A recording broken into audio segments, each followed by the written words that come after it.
First responders, thank you for all that you do. I'm Garrett Martin of the Alberta First Responder Mortgage Program, a program I put together myself.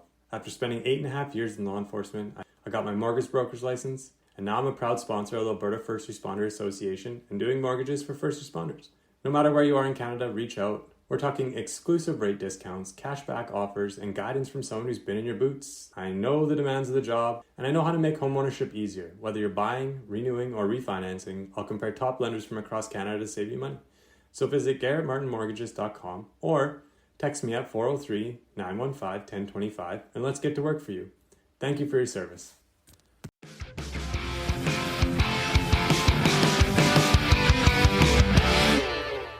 Sirens, Slammers, and Service, a podcast for female first responders by female first responders. My name is Nikki Cloutier, and I will be your host. As a former correctional officer in Alberta for almost 2 decades and the founder of Blue Line Fitness Testing, which provides law enforcement fitness testing and first responder wellness workshops, I started this podcast as a way for female first responders to share the trials, tribulations, and triumphs of their daily work. I want to showcase the unique perspectives, skill sets, and personalities that women bring to a first responder career and share their stories. So get ready to laugh your ass off, learn a whole bunch, and be inspired by some pretty badass women. Let's go. Welcome back, guys. Oh my gosh. Today I am joined. Oh, I'm so excited about this one, you guys. I've been trying to line this guest up for like a year and a half, and we finally aligned our schedules. I am joined by Amanda Ross with the Edmonton Police Service. She has been with them for 19 and a half years. She is currently the sergeant in charge of the hate crimes unit. She was previously a U of A peace officer and graduated from the U of A with a degree in education. And way back in the day, her and I played rugby in high school together, reconnected through LinkedIn, and absolutely have just been catching up and trying to align our schedules. And finally, the stars aligned, and here we are together. So excited about this one. Welcome, Amanda. How are you? I'm really good. It's really nice to hear from you. I know, like I said, when I found you on LinkedIn, I was like, oh my God, yes. And then we started talking and I was like, yes, I remember playing high school with you. Yes, I remember you. Oh my gosh, what are you doing? How's your life? And then life gets in the way and work gets in the way and we couldn't get organized, but finally here we are. And I cannot wait to hear your story because yeah, basically since high school, kind of haven't seen each other. Everybody went off to the U of A and disappeared into their various, like departments and things. Unless you took the bus in the morning, you didn't really see anybody. So I didn't even see you at the U of A at all in the time that you were there and I was there. But I really want to dive into this. So sergeant in charge of hate crimes unit with the Edmonton Police for 19 and a half years. How did you get here? What was the journey like? I want to know all about it. So tell me. Honestly, I really didn't even know what I wanted to do when I left high school. I was 17. I think I tossed around the idea of joining the military.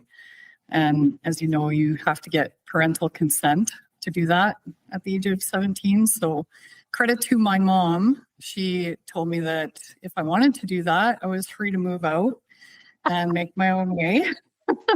And at the time, I think I felt, kind of salty, like, why wouldn't she support me? This is going to be great.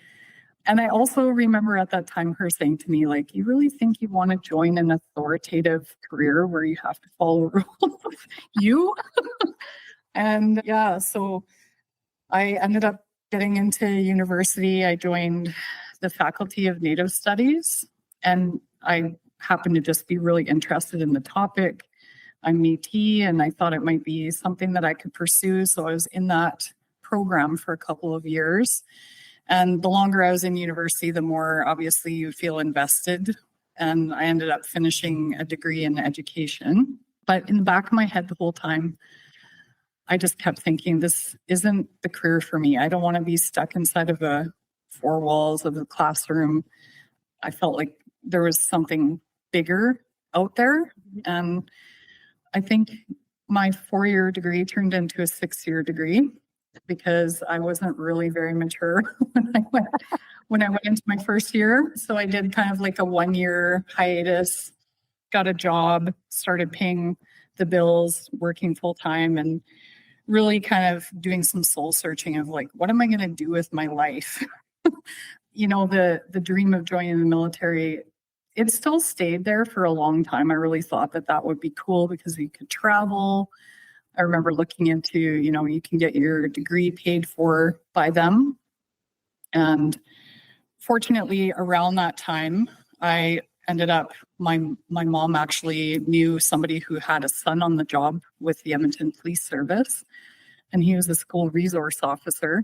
And by that time, I was starting to think about switching programs. And it wasn't because I didn't like the Faculty of Native Studies. I just thought, what can I do with that degree? I didn't really know what the job prospects were. And this fellow, Kelly Rosenau, he ended up retiring, I think, a year or two ago as a staff sergeant. He was the constable at Harry Ainley High School. And it was such a cool experience. Like, to put it into words, I don't know what exactly I thought policing was up until that point. I had such limited interaction with police. I grew up in Sherwood Park in the bubble. Never really, other than like getting in trouble once in a while with my friends driving around, doing stuff that we shouldn't be doing. I was not involved with police. So I was afraid of them, actually. Didn't know that there was all these other roles. So did a walk along with him. And I just was very, I think, awestruck by his ability to talk to any kids from any background. There was no fear in these students. They were so used to seeing him. They were calling him Consti, kind of nicknaming him. And he gave me that like first kind of thought in my mind of what could I do in the policing career. And he talked about areas that he had worked prior to getting into school resource officer unit. And just, I think he had a lot of job satisfaction. So the more I was talking to him, the more I thought, maybe I'll go back and I'll finish a degree in education. And then if I'm really lucky, I'll get to go to this unit one day. And then thinking back on how naive I was then, I had a roommate who also decided she wanted to go into policing. And we both thought that we would be riding motorcycles. I don't even know, like, when you're that age, I think I was probably 20 at that time. I thought, yeah, I'm going to be like a motorbike cop. Yep. So we went and got our motorcycle licenses, and I just still didn't really have a real concept of what policing was. But I finished my degree in 2001. And around that time, the University of Alberta was recruiting peace officers. We called them special constables back then. And I thought, maybe I'll just get my feet wet and see if I can do this. And I got a job, a part-time job at first, working a lot of nights. And I was managing that with finishing off the last few classes of my degree. And I just got the bug. I don't know. I just really enjoyed the adrenaline and meeting all kinds of people, like doing investigations, being involved with the police. We had police officers come to some of the calls that we had at the U of A, and the rest kind of is history. I love that. I love that because I guess from all walks of life. And so you sometimes hear, oh, I wanted to do it since I was a kid. Like, it's been my dream. Then you have people that are like, yeah, like I literally had no idea. And then I just kind of fell into it. Somebody told me about it, or I thought, yeah, I'm going to give it a shot. Right. But I really like the fact that it was through the school resource officer, because there's been a lot of controversy, obviously, in the last, 10 years probably, about whether or not school resource officers should be in the schools or not, right? A big anti-police movement, things like that. Parents know, you've got these police officers in the school. But the majority of people that I've heard from either found their way into the career because of a school resource officer, or they kind of were like, oh, well, if they can do it, I can do it, right? This is a different ethnicity, a different gender, a different socioeconomic status. And they were like, well, they were in the school so that I could do that too. And so I find that there's a lot of really good value in having those school resource officers there, even just to, to talk to the kids, not to be there to enforce things, not to be there to be the police in the school, but just to be there as another adult role model and show kids what's out there in the world. What you want to see, you want to learn about this, come walk with me, let's go do this, let's go see that. So I really, really like that. That's how it kind of happened for you. And yeah, 2001, it's funny because you would have worked with one of my criminology friends, Jesse.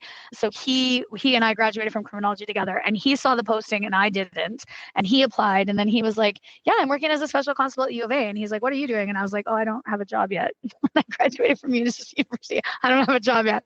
Shit, I better get my life together. And that's when I applied to the jail. And then there I was at the jail. Well, you were out in the community doing great things with the U of A team, which again, I'll give mad props to the U of A peace officer team. Fantastic. If you're interested in that, we do have a podcast episode with Carrie Shire who breaks it down in exactly what the U of A team does. But fantastic organization to start and get your feet wet. So that's awesome. So then when you went from that, like how long were you with the U of A before you were kind of like, well, I think I'm going to dip my toe into the EPS? Well, I think, like I mentioned, at that age, I still was so naive about the world, growing up in such a really kind of sheltered community. I lived in Edmonton, I think, when I was about 20 in the West End.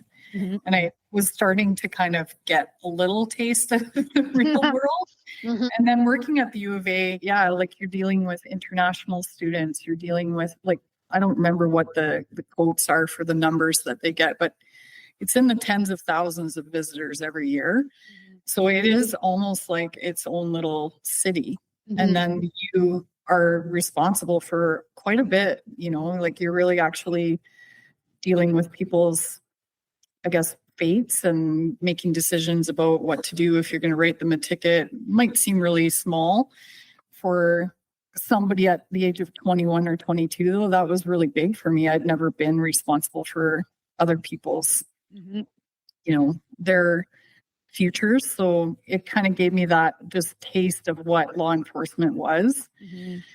And then I think I really still wasn't sure if I should be a teacher. So I finished the degree and I got a job with the Edmonton Public School Board. It was just a part-time job. I just so happened to be the only person on the supply list that spoke Cree, and I don't speak it well whatsoever. I took some courses in university, and there was a teacher that needed to go on a sabbatical to write curriculum. And I was the only one that they could ask to kind of stand in for her for a few months. So I did that. That was the first time I had a full-time gig looking after actually planning, teaching, and being responsible for a classroom. And it was overwhelming as well.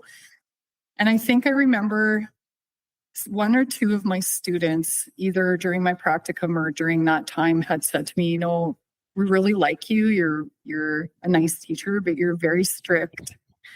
And that kind of clicked for me when I went on that walk along. I was like, yeah, this is where I would fit, where I think I do enjoy helping solve problems more than trying to teach someone concepts. And the good thing, I think, was that exposure at that perfect time. If it would have happened earlier, I probably wouldn't have appreciated it. Mm-hmm. I think younger, I had maybe not the greatest experience with police. I more was like afraid of them. And this was that first kind of window into what a police officer really is, which is just a human being doing a job no different than anyone else, trying to help people. And I got that personal insight into Kelly's view of what his role was, and that it wasn't really arresting people. It was a lot of the time doing alternative measures. It was giving guidance, trying to connect people with supports, trying to help get them away from the temptation to get involved in criminal activity. And that really resonated with me in the rest of my university, and then getting into the U of A. Those are concepts that I was starting to actually apply pretty early on, where I thought this person did something wrong, but maybe there's an opportunity for them to take some accountability instead of just putting them straight into the criminal justice system. And I was watching him do that on that walk along, where, someone had done something. I don't even remember what it was. It's so long ago, 5 years ago, yeah. But someone did something wrong and he set them on the right track. And he talked to me about how he would meet with kids after the fact and be that strong role model for them. And that would be sometimes that gap for them. Maybe they had grown up without a mom or without a dad, or maybe they were in the foster care system, or something had happened to them that was negative.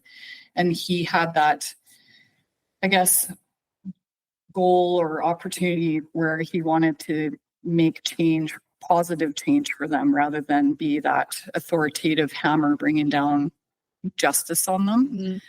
And that's something that you see and you hear a lot, I think, when you read into the approaches that law enforcement are taking now, is that we're looking at the victim offender overlap, we're looking at why are people offending, and a lot of the time it isn't really just that evil intent. It's actually that they have needs that aren't being met, and how can we try to get in between there, get them to what they need and meet those needs so that they're not tempted to be involved in criminal activity. So yeah, and then that ended up kind of coming full circle, because when I got on the job, and of course I first thought, I'm going to go to K-9 unit, I'm going to go to officer safety unit. I had all these big goals. Yeah. And I did try. I quarried with K-9 for a while, and I'm not embarrassed to say it just ended up not really being for me. I loved dogs, but it was a very tough environment to be in. Mm-hmm. And it just didn't match my personality. I'm a pretty shy and introverted person. And so when that didn't work out, then I started looking at other alternatives. And I think I was at a call when I had about 2 or 3 years on the job, where we went to a home, and I think about 2-year-old, maybe not even, just a small toddler, was left alone in an apartment in the middle of the night. And somebody had called because they heard the child crying. And when we got there, there was no caregiver present. And we ended up having to apprehend the kid. And then when I took the kid to what we call the crisis units, where the child and family services people work, we usually take them there, and then they try to find an appropriate placement. I guess when I left, I later heard from the worker that the kid actually was looking for me. Like, that was kind of, and it was very sad too, when you take a small child out of a home and they are not crying and they're not looking for their mom or dad. Mm-hmm. It kind of tells you something. It's a very disturbing feeling, because you know that any other child will be screaming their head off, mm-hmm. that they do not want to be picked up by a stranger. Yep. Sometimes kids have been handled so many times by people that they don't know. And so just that moment, I think, also galvanized, like, maybe I need to look at other things. Maybe I'm not destined to be a K-9 officer, and maybe I'm not going to end up going down that path, but that was okay. There's just so many paths in policing that then I started to look at going into child-related investigations. And we have a unit called the Child at Risk Response Team. And I had met a couple of the social workers that worked in there, and I also knew some of the officers, and I really admired them and thought very highly of them. I had a former CART member that worked in my first squad, and he was really instrumental to kind of pushing me towards looking at that work. And I really liked it because it was citywide. Mm-hmm. And that was the appeal of working in K-9 unit too, is that you get to go to all the big calls, you get to go and, assist with some of the bigger investigations, meet a lot of officers, deal with a lot of different diverse families. And that was sort of my long-term goal, is I wanted to go to CART. Very cool. So when did you start with EPS then? 2006. Okay. And then, so started just like in general patrol, and then kind of within that 2 to 3 years, that was when you were kind of starting to look like, okay, K-9 is interesting, and this is interesting, and then CART is interesting. Is that kind of that time frame? Yeah, I had really great sergeants when I first started on the job. They exposed me to almost anything I asked about. So I went on a fly along with Air One. I went on a ride along with K-9, which kind of was the initial spark of like, that's really cool work. Mm-hmm. I explored everything. I looked at the police and crisis team. And then when I went, I think, on a ride along with CART, I was like, this is it. This is what I want to do. And so I think I had just shy of 5 years on the job when I applied the first time to CART. And the posting said you had to have 5 years. And I think back in those times, it was pretty traditional around here. Mm-hmm. It was like, you don't apply for something unless you've earned it. And if it says don't apply, until you have 5 years, don't do it. But I was like, well, I'm only a few months short. Yeah. So I put my name in and I was told, yeah, like the posting is the posting. And there was a lot of interest in that unit at that time. So I didn't get the position. And then right after that, the school resource officer unit opened up.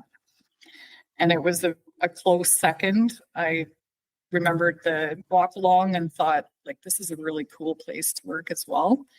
And I got that position. So I did 5 years almost in patrol, went to school resource unit. I was there for 2 years, worked at 2 different high schools, sharing time for about 6 months, which was really hard because anytime I was at one of the schools, I think the kids knew I wasn't at the other one. Yeah. I was going across the river in my car, like back and forth, and they were really busy schools. But it was honestly a joy, like from the minute that I started doing that, having an education background, really liking kids and working. A lot of my calls that I took that I kind of started to gravitate towards were involving families. So it felt like a natural fit. And I did that for 2 years. I coached soccer. I really got that opportunity, I think, as well, to get to know the many different external partnerships that EPS uses, because you have to be pretty resourceful when you're just one police officer working in a school of 2,000 kids. You can't do everything for that student. You're going to have to find out a way to connect them with the right people. And it certainly makes you very independent being a school resource officer, because things can happen in the split second and you are the person. You are going to be responding to whatever happens. Mm-hmm. Around that time, the EPS was developing single officer response. And it was kind of a culmination of all the learning that police had done over mass shootings in schools.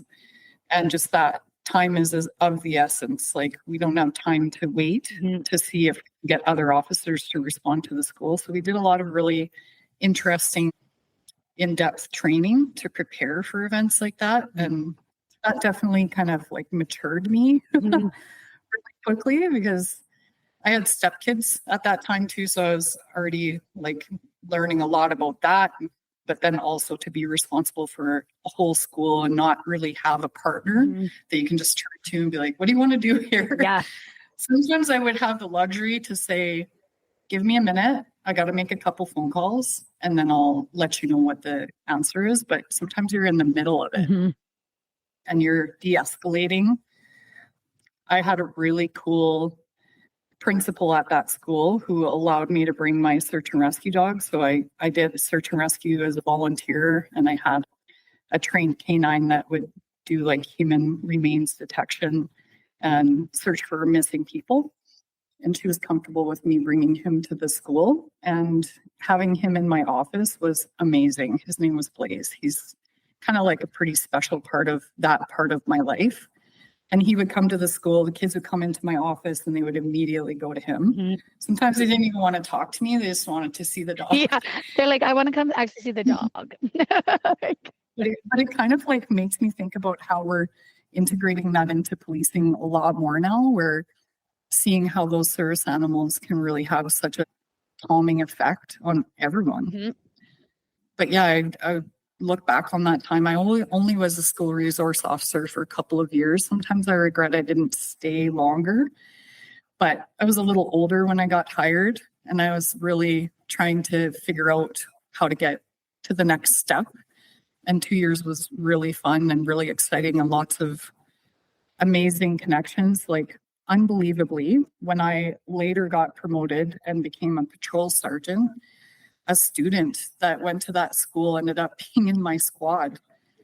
It was just like complete happenstance. I didn't know he was even a student at the school. He actually had to tell me.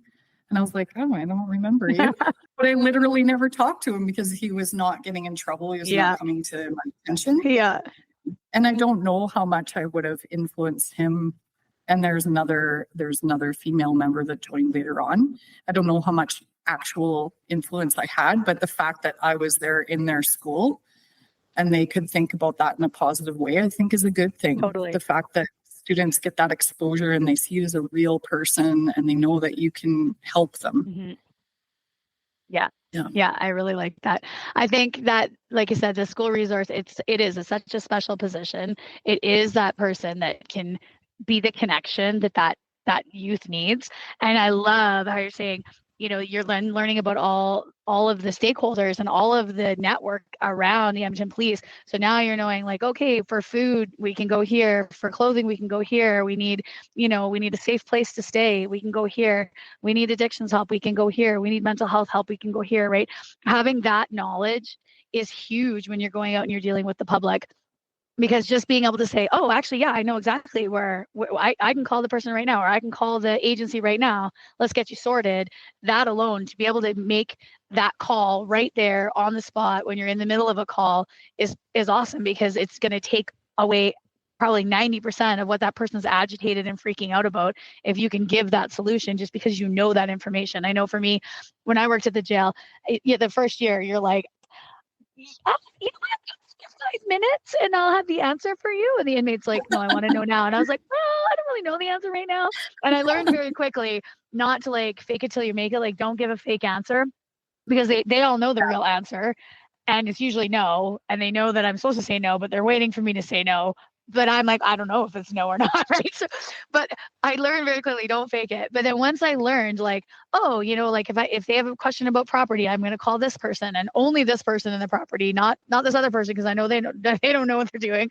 Or, oh, I need to call like the courthouse, or I need to get a hold of like the Sense and Min people about this like recog question they have. Like, once you learn that, like being able to like have an inmate in your face, like, what the fuck, rah, rah, rah, rah. And you're like, whoa, like pump the brakes, bud. Let me make a quick phone call and let's figure it out. And you can pick up the phone right there and then like, okay, yeah, your court date got pushed back. Like, calm down, go call your lawyer. We'll get it sorted out. We'll get you to court. Oh, okay, fine. Stomp away. And you're just like, oh my God, seriously? Like, seriously? Fucking seriously? But okay, got it. Glad I was able to de-escalate that and bring you down out of your like mass freak out stage. So yeah, I totally get that. And so then from school resource officer, where did you go? I went back to patrol because that is built into our expectations. When you leave a specialized unit, you return to patrol. And honestly, I can't say enough about that. Just my experience and opinion about that is pretty strong. You come back to the street and you are that much wiser, and you can share all this knowledge with people that you work with. So I was there for about a year and a half in Northeast Division, and I was asked if I wanted to do a new position that they were calling Patrol Support Team. And it was kind of like a pilot that they hadn't quite figured out if they're going to roll out citywide. So myself and I had a partner, we were acting detectives. And I was surprised that I got approached. I think a few of my friends within the patrol division I was in were like, oh yeah, they only asked you because they know nobody else will do it. Like, some people kind of poo-pooed it. Yeah. I was like, oh, I'm going to give it a try. It might be interesting. Mm-hmm. So it was kind of like flying a plane or building a plane while you're in flight, mm-hmm. where you're just like, you don't know what your role is and you don't know what you're supposed to take and what you aren't. But I learned a ton. I had a fantastic partner at that time. His name's Pat. He's a brain. I wish I knew and could retain half of the knowledge that he has. And he had worked in very different areas than me. So I was doing a lot of interviews and was getting more comfortable with post-arrest interviews and investigations. And he had worked in I think it was TRAP at that time, but basically auto theft. And so he was really good at all the surveillance and plain clothes and understanding sources and all the things that I did not like. So we were perfect yin and yang. I would kind of take the stuff that he didn't really care for, and he would take on all these very complex files. We had one really complex fraud where an individual was selling tickets for the Taylor Swift concert, and they were just like reselling the same tickets over and over and over. It ended up being Pandora's box. When we went to go start investigating, it was, oh, she's frauding this and she's frauding that. And it grew to like close to $100,000 in all these frauds. Wow. And to this guy's credit, my partner, Pat, was fantastic. He was like, it's all good. I got it. And I'm actually stressing, sweating, going, there's no way I'm going to figure this out. He was just really talented with organizing information. And then at that point, there was another posting for CART. I put back in for it and I got in. And I was really, I think, hitting my stride at that point. I had kind of looked at going into the Foot Patrol Beats program and really wanted to do that. But my husband at the time worked in there and we weren't allowed to be in the same unit. So I ended up in CART. It was good. I can't say enough about like just the fun and crazy things that we saw that you can't even really explain to the average person. Some of the Twilight Zone moments where you're like, is this really happening? I still, to this day, have a very close relationship with one of my first partners in there. And as you know, the social worker partner doesn't have police authorities. So it's kind of the same thing as the SRO situation where I have to make all the decisions. Yeah. I'm the quarterback. I don't really have a team. I'm kind of on my own. And we went at the very end of our shift. I have so many stories like this. It's the very end of the shift. We're just going to go do one errand. And it's like the kiss of death. Yeah. Like, why do we do this to ourselves? And both of us were like, it's just dropping off formula. We're going to this apartment. We're going to give her the formula at the door and we're out. And like, as soon as we knocked on the door and she came to the door and she was like opening just a little crack and acting very suspicious. Yeah. We just ended up having to enter. We knew there was a child at risk in there. We ended up arresting her and there was a male in there as well because we saw a shotgun like sitting out in the open, unsecure. Oh my God. And obviously with a child there. And so I'm kind of going, hopefully this goes well because I can't wait for backup. There's a gun here. I'm going to have to deal with this guy. I get him in handcuffs. I put him out in the hallway, told my partner to just watch him, and then went back in and dealt with her and got her in handcuffs. And then we're all standing in the hallway and like, what am I doing? I need to start thinking about like an arrest and it's late at night and I'm tired. I think it might've been the last shift. So all of those stories that like start with just a normal call, that's policing. There's been so many of those over the years that I can't believe. Yep. Yep. Oh yeah, it's just like, just go check on that. It'll take 30 seconds. And then you get up there and you're like, God damn it. As you open the door, you're like, oh, it's fucking 2:55 and the shift ends at 3. Like, God, okay, why do you do that? And we just always say like the inmates would wait. They would wait because they knew, right? They knew shift change. Like it's like clockwork there, right? Everything happens on the clock and on the same times. And so you would always say like, couldn't you have just waited 10 minutes, guys? 10 fucking minutes to fight? I was off at 3, but no, 2:55, you decided you guys need to punch yourselves out in your cell, like, fucking assholes. And then there'd be other times where I'd come in and I'd be talking to the inmates and I'd be like, yeah, I heard there was a fight yesterday on afternoon shift and we were working days. What was that about? Oh, it was brewing all day, Miss T, but we didn't want to fight on your shift. So we waited till you went off and then we kicked off as soon as they opened the cell doors. Okay, well, thank you.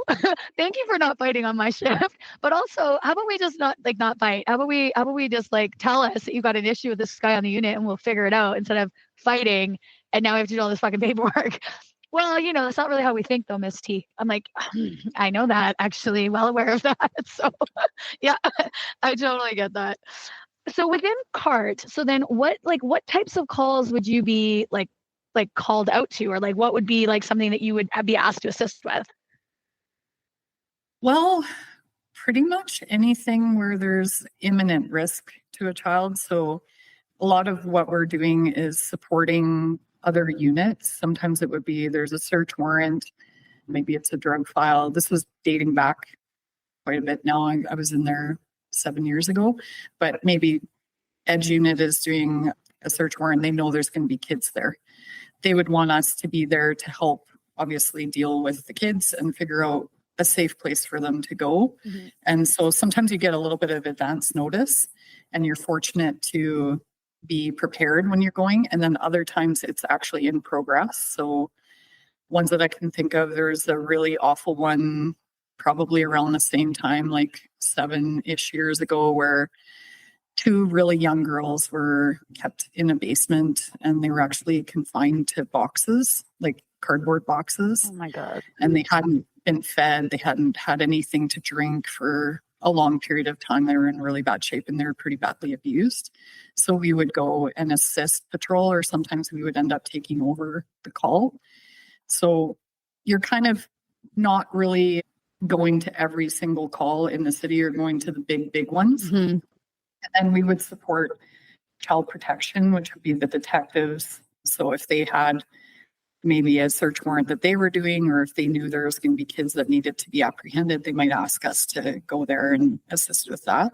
And then doing follow-ups. So could be maybe domestic violence has happened between the parents, and we have a strong suspicion that the partner that was doing the abuse has returned to the home. And we got to go there and check and make sure he or she is not there. So we would always need another car. That was another thing that kind of developed, I guess, diplomacy and a bit of decision making for me at that time, was that you'd have to do a lot of risk assessment before going and figuring out what resources you should have there, because you don't want to end up opening a closet door. And that still happened. Where sometimes you're like, this person won't be there. And you go in and sure enough, they're hiding under clothing, or they're hiding in the washing machine or something like that. So it was pretty dynamic and busy and hectic, and yeah. Hiding in the washing machine. Because you say that, I know that has happened, and you found somebody hiding in a washing machine. That, I just like, sometimes you just think to yourself, like, what the fuck? Like, every day working in like law enforcement or frontline, you would leave and you'd be like, what the fuck just happened today? Like, as you're driving home, you're like, what? I chose this career. Like, what the fuck? Oh, and the worst is like hiding under a laundry pile, and the guy's leg is sticking out, and you're going, I can see you. And you're talking to this individual saying, I can see you. Get out of that pile. And they're just laying there thinking that maybe you'll forget, or they won't have to come out. Like, yeah. And you just think, like, you're really like gonna make me pull all of this laundry off of you. Like, and drag you out of the pile. Yes, of course you are. Perfect. Okay, so then you were in CART for how long before you moved? Did you move from CART into the hate crimes unit, or did you go back to patrol and then get into hate crimes? I was in CART for 2 years, and around that time, I think I had this like epiphany. I had 12 years on the job, and up until then, you would have asked me, do you want to be promoted? And I was like, no, I don't want that responsibility. Yep. And then I don't know if it was just a few of those investigations where you saw a really badly abused child. You saw like what the detectives did and were exposed to the investigation, and I really enjoyed interviews. I just started thinking, maybe I do want to get promoted. And honestly, I did not think it would happen. I was really not prepared for it to happen the first time through, but I had really great mentorship. I was fortunate also that I had a very supportive husband who really like pushed me and said, no, you're going to be good at this. This is something that you should do. And then I got promoted into child protection section.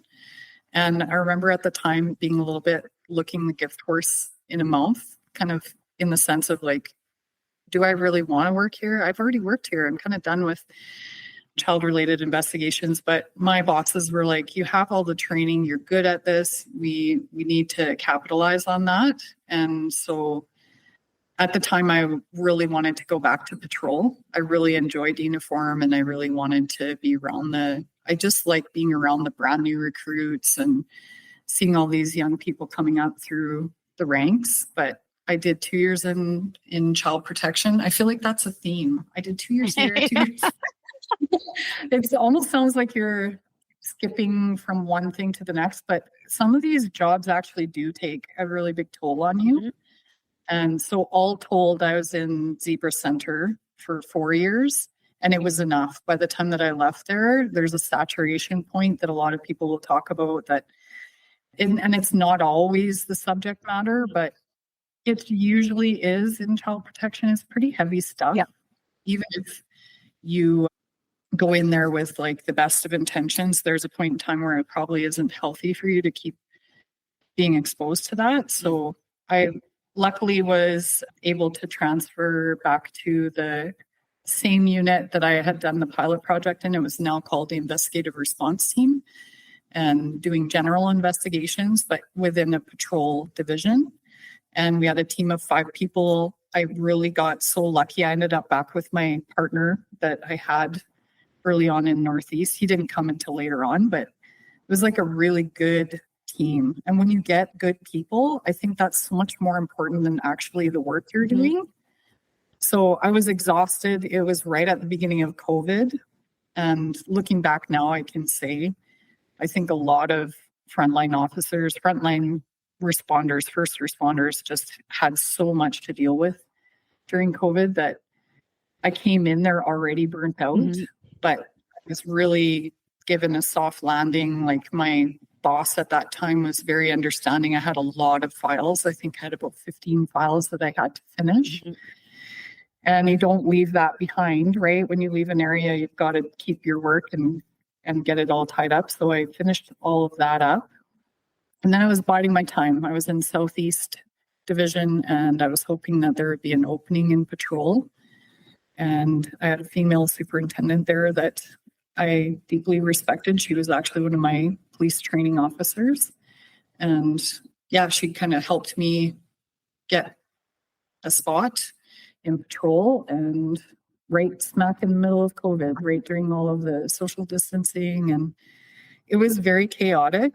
It was all the frontline officers were very stressed out. I think all the officers in EPS and civilian members too, right? Like everybody was working from home, and working from home has its advantages and also has deep disadvantages. And I especially felt for the new recruits that I saw come out to patrol that had been in training during that time, because they didn't get any of the social aspect that you get in a recruit class. I have such fond memories, and I still have good friendships. Just the antics and the shenanigans, and that's what gets you through, where you're just laughing your ass off literally about like the way you reacted when you got pepper sprayed. We all got video. I'm sure everybody does that. Like you probably did pepper spray, right? Yep. I look back on it, like, what was I doing with my arms? I was like, but they didn't get that, right? They had to like go home at the end of the day, and they had to wear masks all day. And I know that was for the good. It was for the greater good, but it did make it hard even for me. Just to get to know my people. I couldn't host a gathering. I couldn't take them out for a beer. And those are things that I look back on really fondly, even though alcohol probably isn't like the best thing for you to be doing when you're under stress, but it would be that opportunity to have 15 or 20 minutes with your comrades, crack a beer, have a laugh, usually at someone else's expense. Totally. But that's how you cope. You need that. So that, unfortunately, like the timing, I wish I could change it, but the people were amazing. I had some really great co-sergeants. I had some really good mentors that showed me the ropes. Being a female sergeant has, I think, just a little bit of extra expectations, just like being a female, I think in any male-dominated area probably does. And I'm not complaining about it, but I think people have high hopes for you, and they want to see you really hit the ground running. And I couldn't have done that if I didn't have the male colleagues that I did. They were fantastic. Like anytime that I would get down on myself and think, you know, I don't know how to be authoritative, or should I be coming down on this person, or should I be gentle with them, and how do I go about that? I would get very different opinions, but good opinions from some of the men that I work with, and some were way more sensitive and compassionate than I can be. So they would actually bring that, like, hey, you know what? Soften your approach. That's probably a little too hard. And then I had one female sergeant that I was really lucky to work with, because it is actually rare to have 2 female sergeants working in the same shift rotation. And she was awesome. Like, I think we still talk. We still have quite a bit of great memories from that time of just trying to survive it together. Yeah. Yeah, I think it's true. Like you do rely on the mentorship aspect a lot as you're moving up through the ranks, because there's like you said, every day is different. There's no same call. There's no same, thing that you're going to need to deal with the staff. The subject matter might be the same. Oh, that they relate, or there's, dress and deportment issues, or there's something like that. But every single person brings a different, dynamic to it. And so then, okay, well, just because I approached it like this with the last one doesn't mean that this is the same situation, the same person that has the same background, that's going through the same amount of things. So how should I approach it? And so I think, yeah, that mentorship side is huge. For me, same thing.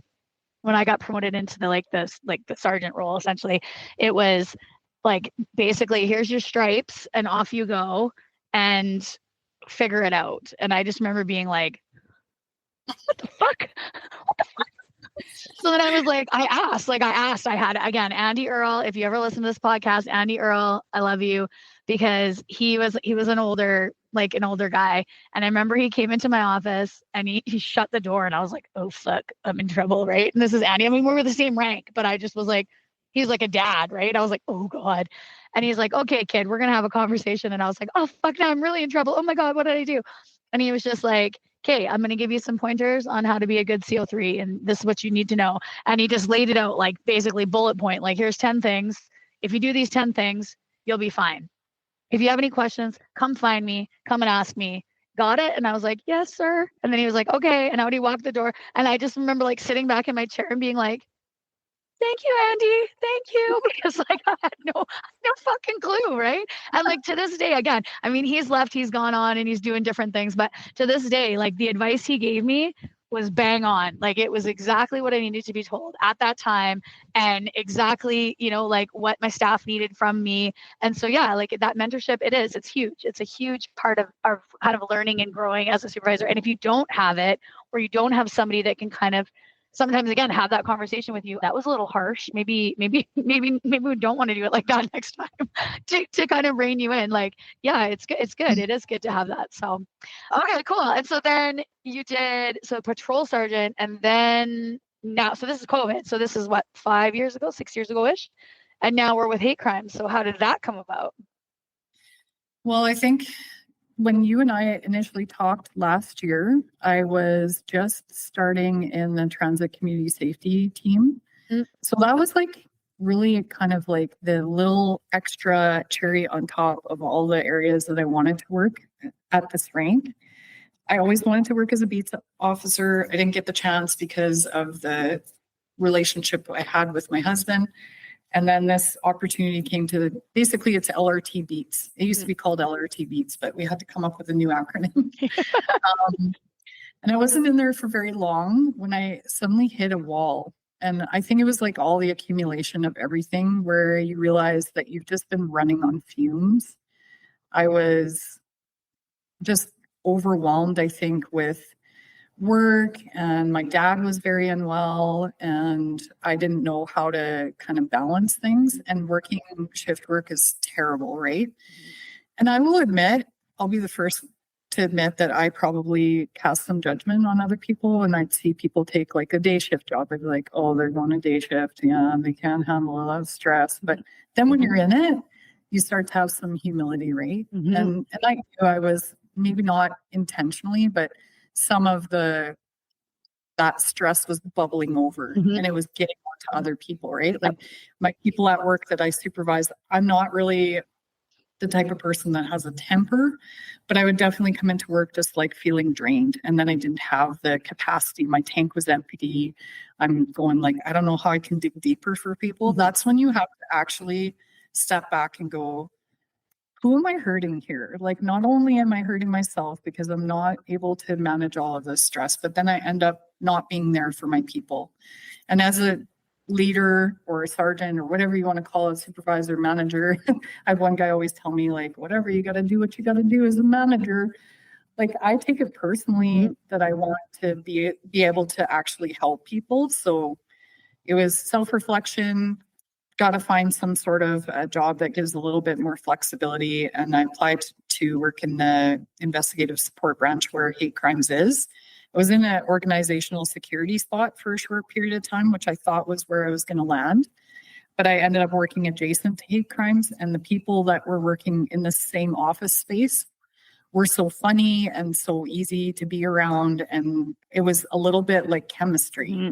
I feel like they thought that I would be a good fit. I started to think, hey, this is really cool work. I had no idea what hate crimes was before I came here. It's almost like this small corner of policing that people don't really see into. And I switched into this unit. I can't look back with anything at all except for just relief that I found a place that fits all my prior policing experience seems to benefit this, because I think working with vulnerable people, especially with youth and children, and having that insight into what can be those factors that lead people to do offenses, it helps hate crimes world, because it isn't the average educated person, like the person that's actually got their shit together, I guess, out there saying hateful things and doing hateful things to people. It tends to be people that have some sort of, maybe there's something that they don't have, they're not feeling fulfilled, they want to take it out on the rest of the world. And then just the victims, I think, also come from that perspective that they need to be heard. And regardless if we can get them justice in the courtroom, they need to feel that they're believed. They need to be supported. They need to have some sort of connection to supports outside of the criminal justice system. And I really feel passionately that that was where I needed to go. And it just kind of landed in my lap. Very, very cool. We say this all the time on the podcast. The universe will provide, and you might not think that it's the right time, you might not think it's the right opportunity, but it always, like I said, just kind of unfolds, and it's like, oh, I was always meant to be here. This is what I was supposed to be doing all along, and I just took my meandering way to get here. But I do agree. I think, like you said, having just heard your story, all of the skill sets that you've gained throughout all of those different roles they absolutely complement that unit, because again, the resources that you would need to know, oh, well, this child, well, then this is going to happen when they go, when they leave this part, they're going to go through this stage, and then they're going to go to this as a resource for them, or, oh, Cart's going to take this file over, or so-and-so is going to do that, right? I think that's a good kind of thing to bring into that, to bring that knowledge. And I do really like how you said, that when you're in those specialized units, that they make you go back to patrol, because I think that is also the thing. When you're in a specialized unit, you kind of forget what's going on the front lines. And so many things change so rapidly in the world of crime that it's even if you're out for 2 years, 2 years as a school resource officer, when you come back to the beat, you come back to patrol, it's oh, this is the big thing on the street now. Holy shit. Well, that wasn't really big when I was on patrol 3 years ago. And so I think it's good because it brings you back to that, this is what the front line's actually like, right? Whereas when you're in some of those specialized units, sometimes you kind of have that looking from the outside in versus being in the in. And I think that perspective is really helpful to go back to patrol and be oh yeah, Kate, this is what's actually going on. This is what's happening on the street. And then you go back to those specialized units, and then you take that knowledge back to the specialized units too, who haven't been on the street for a while. So that's a really good reciprocal relationship. And so now in hate crime, and again, you obviously can't talk about the current files you're working on or anything like that, but what would be types of investigations that your unit would be doing? A lot of what we're seeing lately is online. So we call it hate propaganda. It's going to be willful promotion of hatred online.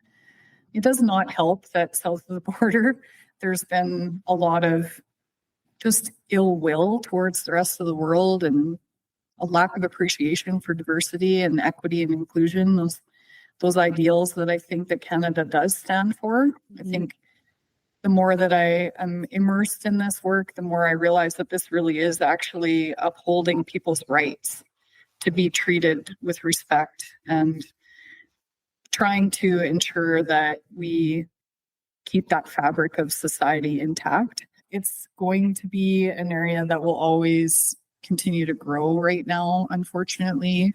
And it's fascinating case law. The application of the law is quite complex, because we do have to consider people's right to freedom of expression. We call it here in Canada. A lot of people call it freedom of speech, but that's an American term.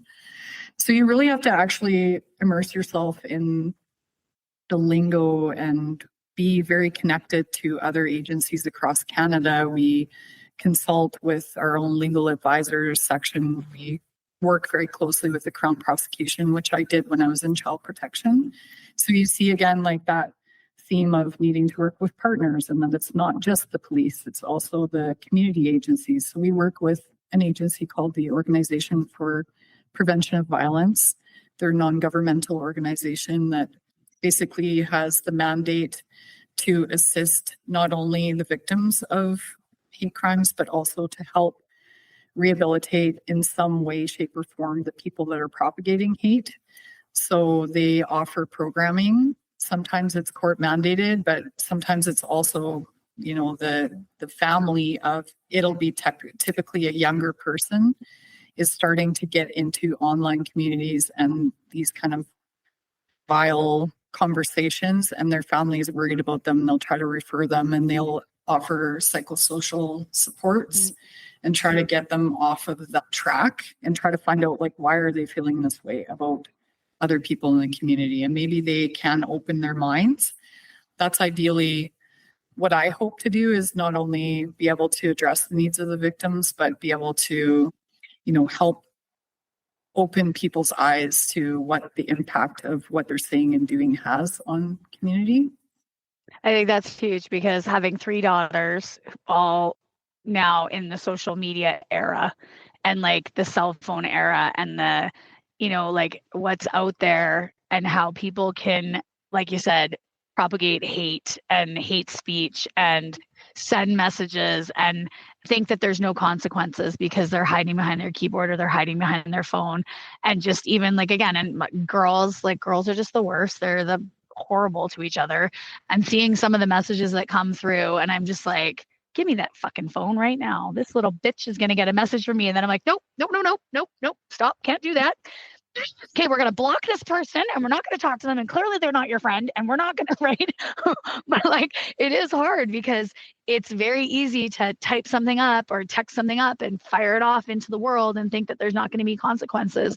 And there is. And it is like, we do need to have that, you know, like we do need diversity. We do need inclusion. We do need separate opinions. We need people to be able to express those opinions and not be, you know, like firebombed for saying what they think just because it's not the same thing that you think, right? And so it is, the whole online world is, it's scary and it's dangerous, and it's something that, again, like I feel like moving into the future, we're really going to have to be very careful about what is out there and what people can say and do, because it can only get worse unless we shut it down as quickly as we can. And like you said, get people the help that they need. For why are you saying these things? Why are you sending these messages? Why do you have this attitude or this opinion towards this group of people or this person or this race or this gender or this, you know, whatever? Because if we can deal with the root cause, then hopefully we can just prevent the whole thing from happening. So yeah, absolutely love it. Phenomenal work that you're doing.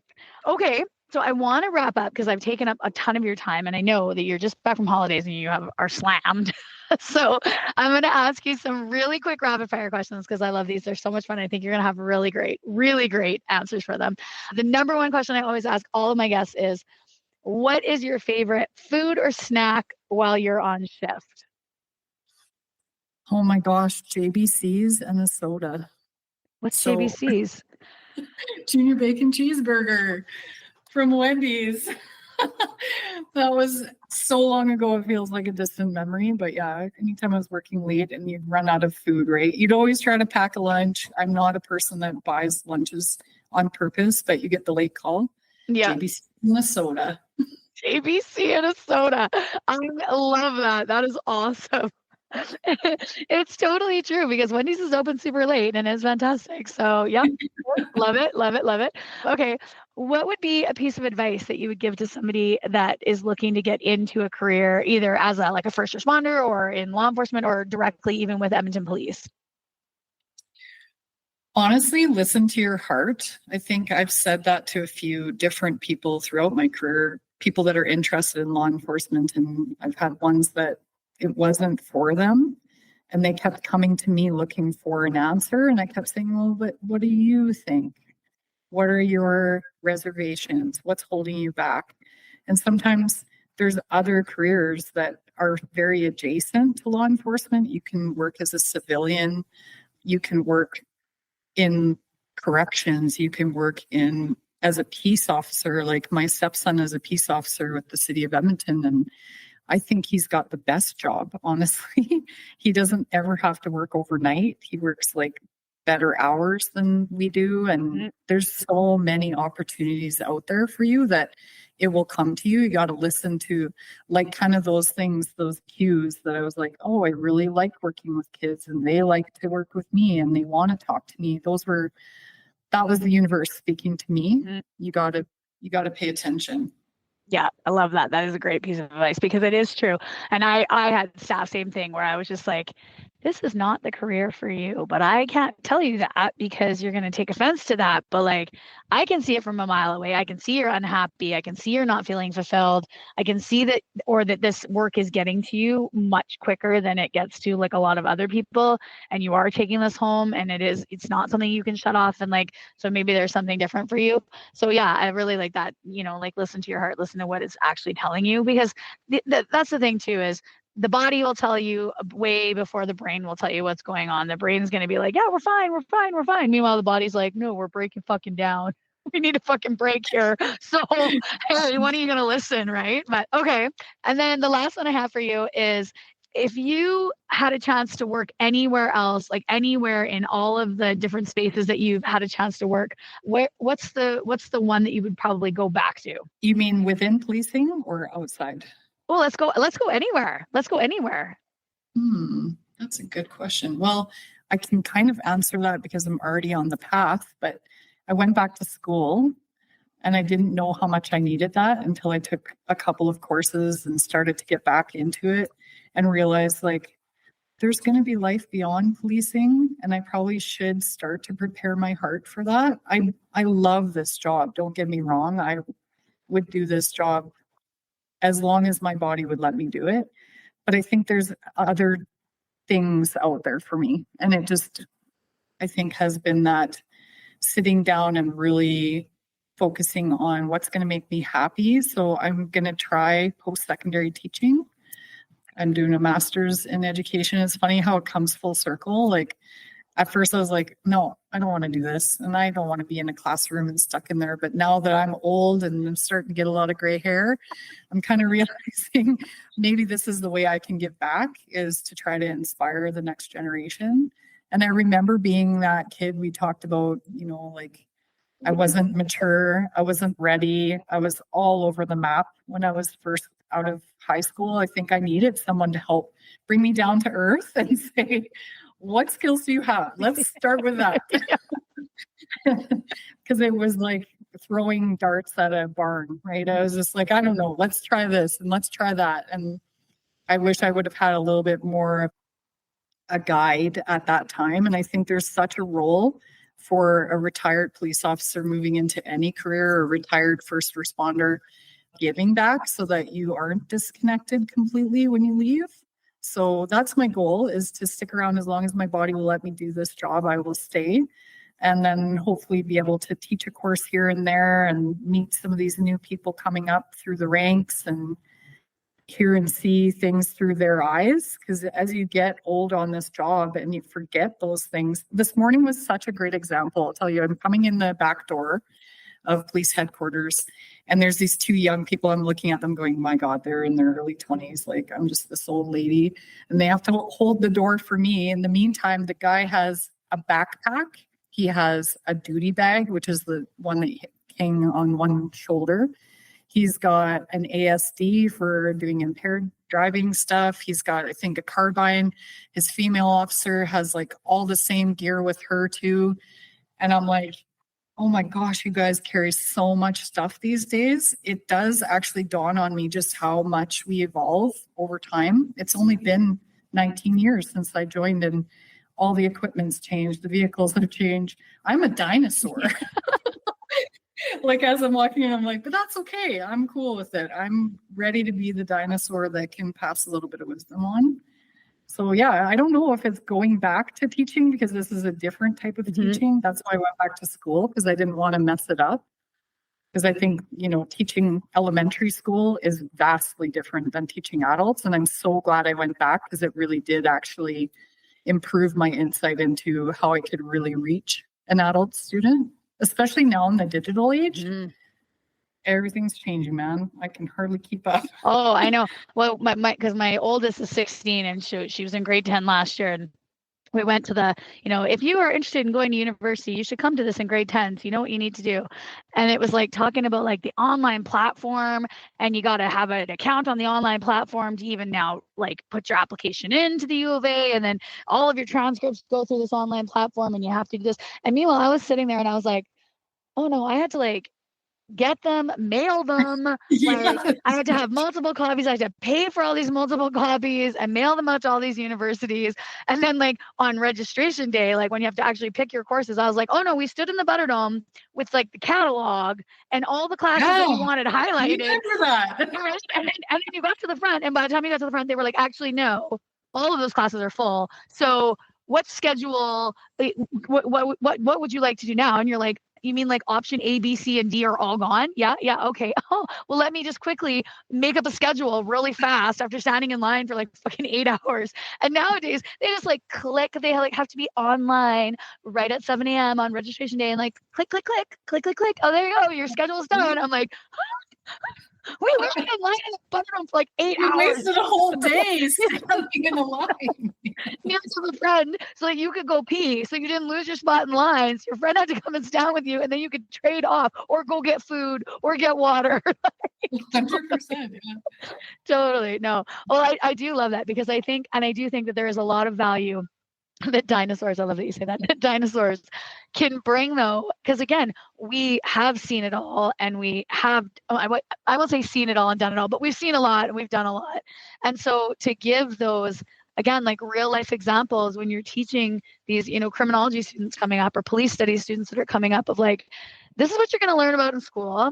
But let me tell you, when you get on the street, it's a whole fucking different beast. It's totally different. So fucking be prepared for that, right? Because I think it's like, especially, and again, no shitting on the U of A, the criminology program was phenomenal. My professors were phenomenal, but none of them were previous law enforcement. They were academics. They were sociologists and psychologists and criminologists. None of them had worked. None of them had been in the career. And so like leaving U of A and then getting the job and being like, what the fuck? None of this is actually this fucking. Is not what you said it was. Right? Totally, right? So I think there's that element of like reality too that you can bring in, coming with that experience of like, okay, I know it says this in the book, and I know it says, like recidivism, and we're going to rehabilitate and things like, but like also, guys, like recidivism is going to happen, and it's going to continue to happen. People are just bad, actually. Totally. And sometimes you can give them all the resources you want, and they're still going to choose to not take them, or they're still going to choose the life of crime because it's easier, or they're still going to choose the life of crime because even though there is those options, it's all they've ever known, and they don't really want to learn anything new, right? So yeah, I love that. I think that's great that you're going to bring that education and that like life experience and that work experience to the youth, because and we can always learn things from them too. There's lots of things that I've learned from young guys coming on that I'm like, what? Really? I did not know that. Okay, good to know. Usually it's slang. Usually I'm like, what? What is that word that you just said? Can you write that down for me, please? I'll know I'm getting really old when I can't figure something out on my phone, when I have to go to my child and be like, can you show me how to do this on my phone? That will be the catalyst of like, oh, I've officially moved into the old lady category. Oh my gosh. Okay, well, this has been a great conversation. I've had so much fun with you. I love the journey for you. I love how it is all unfolded for you, and you've now found yourself in this position that's just ticking all the boxes and making you super happy and hitting all that balance that you needed. So fantastic, and so glad that you were able to chat with me and fill me in on your journey and things like that. Do you have any last words for our listeners?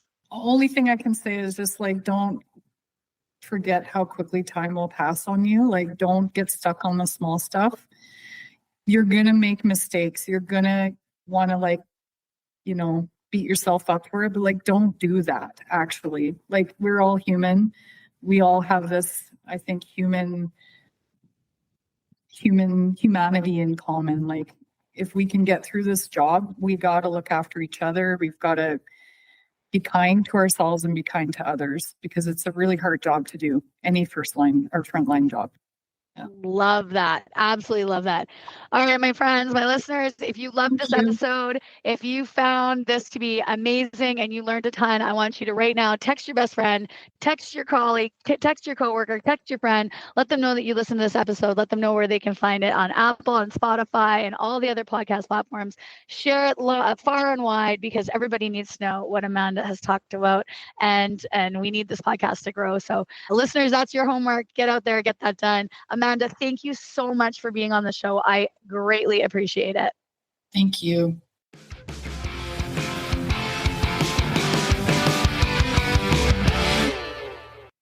Well, that's it for today, folks. Thanks so much for tuning in, listening, giving me your time, your energy, and your attention. I completely appreciate it. Make sure you check out our next episode with another badass female first responder anywhere you get your favorite podcasts. And follow us on Instagram and Facebook at bluelinefitnesstesting.com. I hope you stay safe, keep your head on a swivel, and watch your six.